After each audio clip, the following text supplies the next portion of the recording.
아멘. 사사기가 계속해서 패턴을 가지고 돌아갑니다. 하나는 뭐예요? 이스라엘 백성이 하나님과 이방신을 겸하여 섬겼을 때, 우리가 아무리 입으로는 하나님을 이야기하더라도 돌아서면 세상을 향하는 자리, 새벽에 나와서 간절히 그렇게 부르짖어도 다시 집으로 향한 다음부터 나타나는 나의 삶의 자리는 하나님은 이야기해요. 그죠? 하나님은 이야기하고 집에 뭐 여기저기 성경 구절도 써 있고, 그러니까 내 자리가 마치 모든 자리가 하나님과 함께하는 자리인 것처럼 모든 형식과 모든 자리들은 꾸며져 있는 것이죠. 근데 정작 그 자리에서 여러분 집에 가자마자부터 남편과 자녀 또 아내를 바라보면서 또 직장에 가면서 심지어 출근하는 그 길 가운데에서 여러분 안에 갑자기 어떤 생각들이 많이 들어가나요? 세상의 생각들이 많이 들어가게 됩니다. 그러면은요, 신기하죠?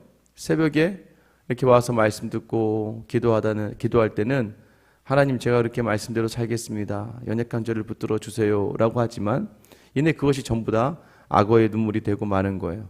집에 가는 순간부터 내 입에서 하나님을 향한 하나님 기뻐하실 말들과 행함이 아니라 내 안에 있는 말들, 내 기준의 생각들, 비교하던 말들이 막 나오게 되는 거죠. 여러분, 그 일의 반복이 어떻게 된다는 거예요? 그러다 보니까 이스라엘 백성들이 하나님을 떠나가니까 하나님은 이방 백성을 들어치시고 그 고통과 고난, 그러니까 내가 바라던 것들, 내가 세상을 바랐더니 그 바라던 세상의 신을 섬기는 사람들이 와서 나로 섬기게 하는. 그러니까 입으로는 하나님을 이야기하지만 돈을 섬기고 자녀를 섬기고 사람을 섬기니까 자녀와 돈과 사람이 나의 위에 있게 되는 것이죠. 거기로부터 억압을 당하다가 힘겹고 어려운 이유가 뭐예요? 여러분, 정말 여러분을 힘들게 하는 것은 믿음의 그 공동체 안에 있던 사람은 하나님을 떠나서 내가 붙들었던 것들, 그게 무엇인지를 제대로 봐야 돼요. 왜요? 지금 힘든 이유가 다 그거거든요. 자녀로 힘드신 분들은 딱 하나예요. 믿음으로 자녀를 보지 않고 내 상황과 내 형편과 내가 여태까지 경험한 내 인생을 중심으로 해서 자녀를 바라보니까 그렇게 자녀를 볼 때마다 힘겨워지고 자녀의 말 한마디에 내 마음이 왔다 갔다 하고 자녀의 행동 하나에 무너지고 세워지고가 정해지는 것이죠. 남편을 의지한 사람은 어떻게 됩니까? 남편을 하나님보다도 더 하나님을 이야기하지만 남편을 의지하다 보니까 남편의 행동 하나가 나를 서운하게 하는 그 모습 하나, 나를 배신했다는 그 모습 하나가 나를 다 뒤집어 놓게 되는 것이죠. 아내도 마찬가지예요. 아내도 마찬가지, 모든 사람도 마찬가지. 우리가 놓치는 게 무엇인가요? 입으로는 하나님을 이야기하고 세상을 더 하나님과 동등 이상의 수준으로 섬기고 바라보던 자리가 우리를 억압하는 자리가 되고 말아요. 이 패턴이 계속되면요, 두 부류로 나누게 됩니다. 여러분, 그래서요, 지금 이 사사기는요, 나선형으로 악순환으로 가는 거예요. 돌면서 계속 하향하고 있는, 하향 곡선을 그리는 나선형, 하향 곡선의 믿음이 있는 거예요. 여러분, 그런데 오늘 우리가 본문에 등장하는 입다라는 존재는 어떤 존재였습니까? 그런 이스라엘 속에서, 무능력한 이스라엘 속에서 그 사람들에게조차도 조롱받는 기생의 아들로 태어나서 그 집의 아들들로 인하여 쫓겨남을 당하고 그렇게 자기와 비슷한 처지의 사람들과 모여있던 그 입다가 지금은 이 이스라엘 길르앗의 장로들에 의해서 전쟁의 우두머리, 또 우리의 장관이 되어달라고 부탁을 받고 있어요. 만약에 여러분이 믿음의 자리에 있다고 하면서 자꾸 세상을 겸하여 섬기다 보면 여러분 안에 우리도 모르게 우리가 무시했던 것들로 인해서 그것들에 붙들지 않으면 어떻게 살 수가 없을 정도의 그 상황이 올 수도 있다는 거예요. 우리가 붙들어야 될 것이 무엇입니까? 하나님이에요. 오늘 본문에서 등장하는 것이 무엇입니까? 오늘 장로들이 8절에 보면 입다에게 이야기합니다. 이제 우리가 당신을 찾아온 것은 우리와 함께 가서 암몬 자손과 싸우게 하려 함이니 그리하여 당신이 우리 길르앗 모든 주민의 머리가 되리라 라고 이야기했습니다. 자신들이 내쳐서 버렸던 창녀의 아들, 이 기생의 아들이 이제는 자신들의 지도자로 서주기를 바라는 것이죠. 여기서 입다의 모습이, 입다가 어떻게 그 자리들을 감당해냈는지에 대한 정확한 입다의 신앙이 나옵니다. 9절이죠. 입다가 길르앗 장로들에게 이르되 너희가 나를 데리고 고향으로 돌아가서 암몬 자손과 싸우게 할 때에 만일 여호와께서 그들을 내게 넘겨주시면 내가 과연 너희의 머리가 되겠느냐 하니. 여지껏 지금 11장 시작하면서 단 한 번도 나오지 않았던 단어가 이제 등장합니다. 뭐예요? 하나님. 이스라엘 그 길르앗의 장로들. 여러분, 이 이스라엘 민족의 장로들은 어떤 의무가 있습니까? 신앙의 전통을 전수하고 또 그 밑에 세대들에게 하나님을 가르쳐야 될 의무가 있는 사람들이었어요. 근데 그들의 모든 입에서는 당장 지금의 문제만 해결하고자, 정말 어떻게 보면 염치도 없죠. 자기가 쫓아낸 그 입다에게 와서 지금 우리 머리가 되어달라고. 지금 당장 자신들은 두렵고 떨리고 전쟁을 할 수 있는 유일한 사람이 입다밖에 없다고 생각한 것이죠. 근데 입다 입에서 뭐라고 나옵니까? 그 땅에서 쫓겨났던 입다의 입에서는 하나님이 내게 암몬을 넘겨주시면 내가 너의 머리가 되는 것이냐라고 이야기하는 거예요.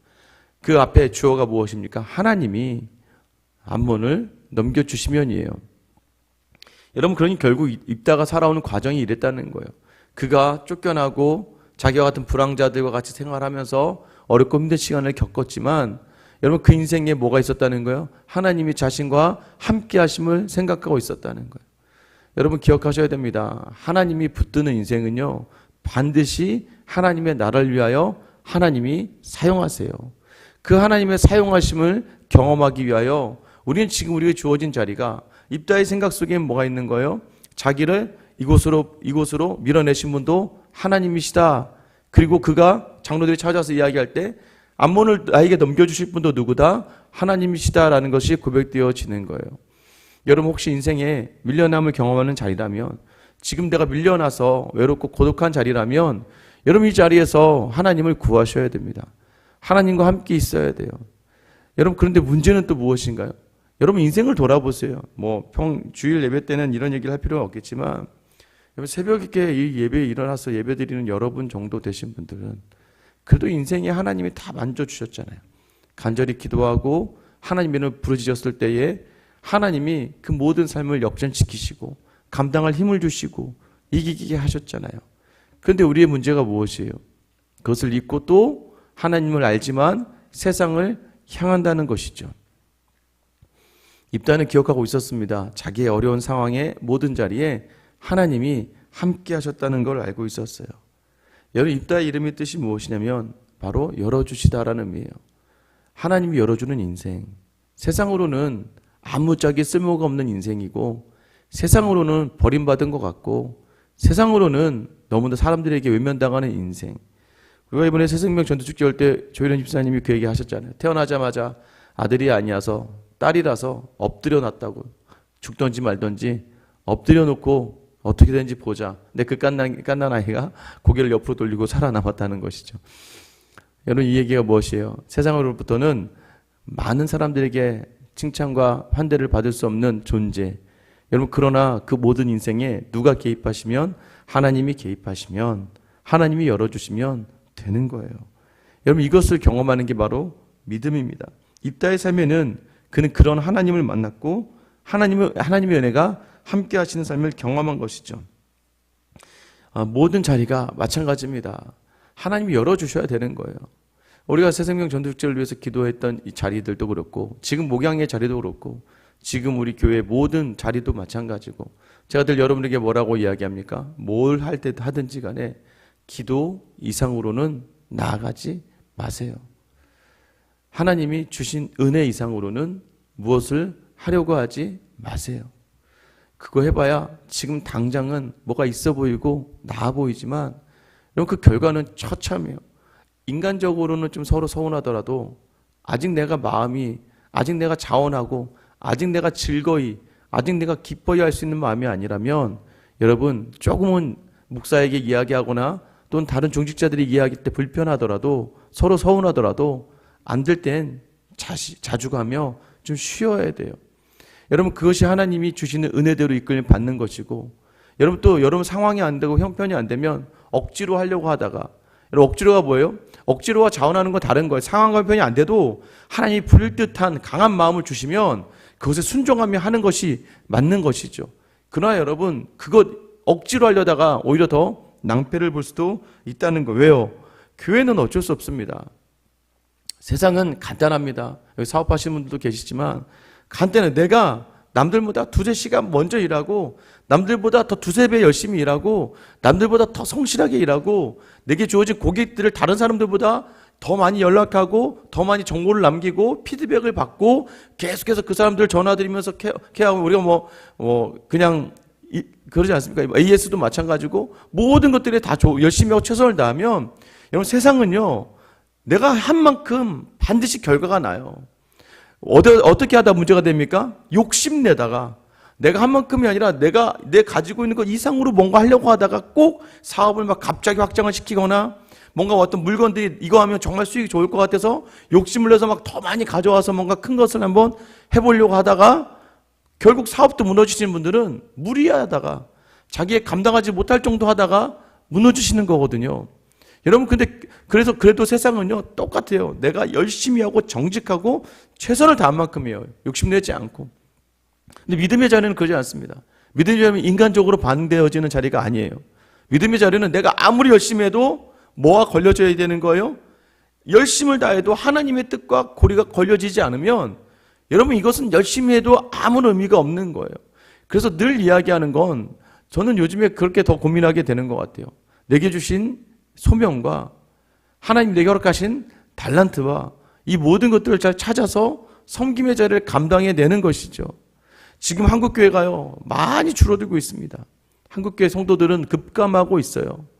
아마 우리 교단이 제일 많이 급감한 것 같은데 제일 많이 급감하고 왜요? 여기 큰 교회 여기저기서 문제가 터지니까 급감하고 교회에 대한 신뢰가 떨어지기 시작했습니다. 그렇게 떨어지다 보니까 우리가 합법적으로 돈을 내고 광고하는데도 왜 교회에서 광고하냐고 저에게 항의하듯이 전화를 하는 거죠. 여러분 그 정도로 지금 교회의 상황이 좋지 않아요. 그런데도 불구하고 목회자의 수가 늘고 있다는 건 말이 안 되는 거죠. 왜 목회자의 수가 늘는데 목사님들이 많아지는데 왜 한국교회는 좋아지지 않을까요? 왜 세상은 더 한국교회를 향해 손가락질을 할까요? 간단합니다, 여러분. 내가 가진 소명을 내 욕심으로 해석을 해서 내가 하려고 하는 것만 하니까 그러는 거예요. 그때 냉정하게 봐야 될 게 무엇이냐면 바로 달란트라는 걸 봐야 돼요. 하나님 내게, 여러분 최소한 목사라면 설교는 그래도 어느 정도 해야 되지 않겠습니까? 나 앞에 서는 것 좀 해야 되고 영혼을 불쌍히 여기고 따라가는 마음. 그러니까 어떤 청년이 와서 저에게 목사님 저는 신학하고 싶어요. 그럼 저는 냉정하게 얘기합니다. 하지마 너는. 왜요?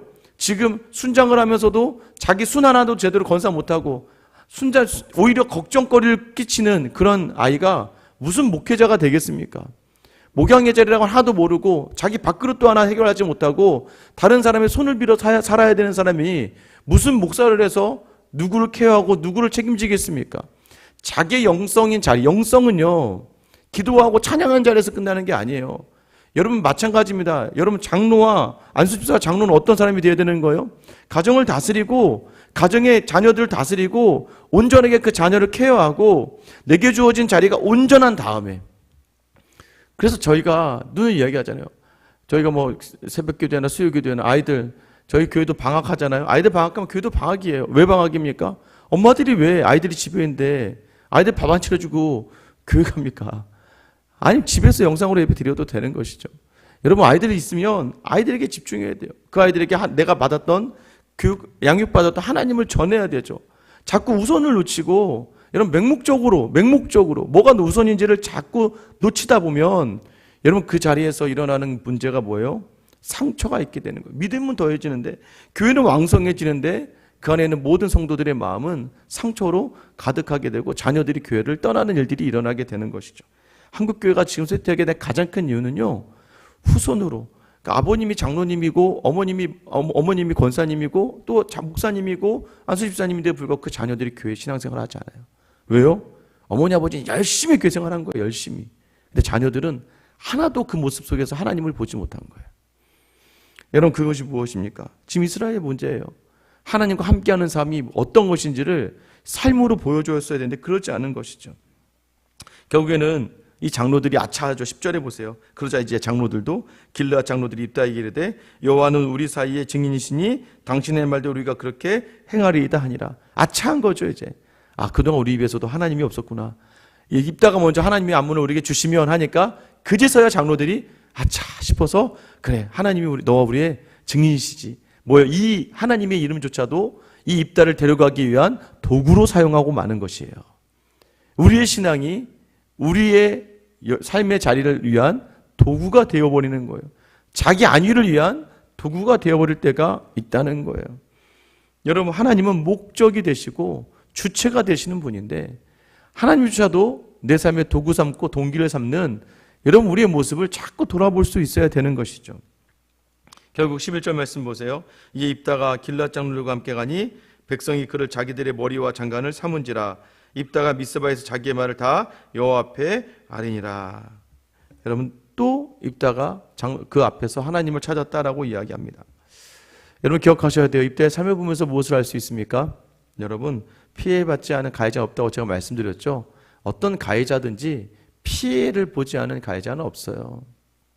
그래서 우리가 사람들을 대할 때 거칠고 좀 험악하고 좀 왜 저러지 하는 분들을 볼 때는 그 안에 상처를 볼 수 있어야 됩니다. 아, 저 사람이 참 굴곡이 있었나 보구나. 인생이 쉽지는 않았나 보구나. 어려웠나 보구나. 뭔가 트라우마가 아직도 가득하구나를 봐야 돼요. 근데 여러분 스스로는요. 내게 있는 그 트라우마와 상처와 아픔을 여러분 우리는 예수 그리스도의 십자가 앞에 내려놓으면 이미 해결받을 수 있다는 걸 기억하셔야 돼요. 우리는 그렇게 해결되어진 사람으로 서 있어야 돼요. 다른 사람은 그렇게 바라보며 이해하고 다른 사람들 품으려 하겠지만 여러분 안에 이미 여러분을 위해 십자가에 죽임당하신 예수 그리스도의 그 놀라운 은혜와 사랑이 있다는 거예요. 우리를 위하여 우리의 죄를 대신 지신 분이 있다는 것 하나만으로도 여러분 모든 게 다 해결되지 않습니까? 예수 그리스도의 이름이 왜 능력이 있냐면 그 처참한 십자가와 제자들의 배신과 조롱과 모욕 속에서도 끝까지 우리의 구원을 위하여 아무것도 놓지 않은 채 우리를 위하여 여러분을 위하여 우리를 구원자로 구원받은 사람으로 세우기 위하여 하나님의 자녀로 세우기 위하여 받으신 그 고난의 자리에 있기 때문에 여러분 그래서 이 안에 뭘 해야 돼요? 이 안에 자꾸 사람의 생각을 담아내면 자꾸 여러분들은 탓을 하게 되고 불평과 원망을 가지게 되고 복수하려고 하게 되고 인간의 악이 가득하게 되는 것이지만 여러분 우리를 위하여 십자가에 달리신 예수를 묵상하게 되면 하나님이 이렇게 이끄셨구나. 하나님이 나를 밀어내셨구나. 하나님이 하나님만 붙으시려고 나를 여기에 세우셨구나라는 고백이 나와서 하나님을 향하게 되는 거예요. 그리고 그렇게 하나님을 붙들고 나아간 인생을 하나님이 열어주시는 거예요.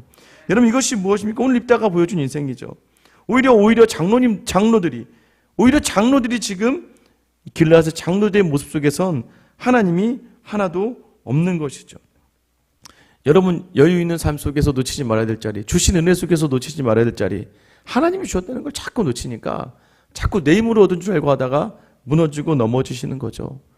여러분 반대로 오늘 여전히 입다와 같은 그러한 처참한 상황을 경험했다 할지라도 외롭고 고독의 상황을 경험한다 할지라도 여러분 우리를 부르신 하나님은 우리를 결코 놓지 않으세요. 그래서 여러분을 통해서 하나님의 일을 하기를 원하십니다. 그 자리가 무엇입니까? 오늘도 여전히 주어진 모든 자리는 하나님이 내게 주신 자리, 내게 주신 남편, 내게 주신 아내, 내게 주신 부모, 내게 허락하신 자녀, 내게 허락한 직장과 사업, 그리고 교회.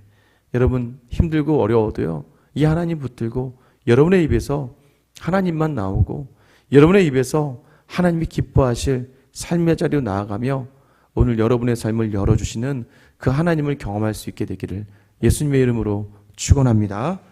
제가 기도할게요. 하나님, 오늘도 여전히 우리의 삶의 자리가 이 새벽에 눈을 뜨고 하나님을 향하여 예배는 드리지만 어느덧 하나님 우리 안에 이 예배 자리는 그렇게 기도하고 그렇게 말씀의 화면으로 화답하지만 이내 세상을 향하여 나아갈 때는 다시 우리의 눈이 하나님의 시선이 아니라 나의 시선을 담아서 바라보며 내 기준으로 평가하고 내게 상처 주는 모든 상처들을 해결하지 못하여 내가 가해 자리에 설 때가 있음을 고백합니다.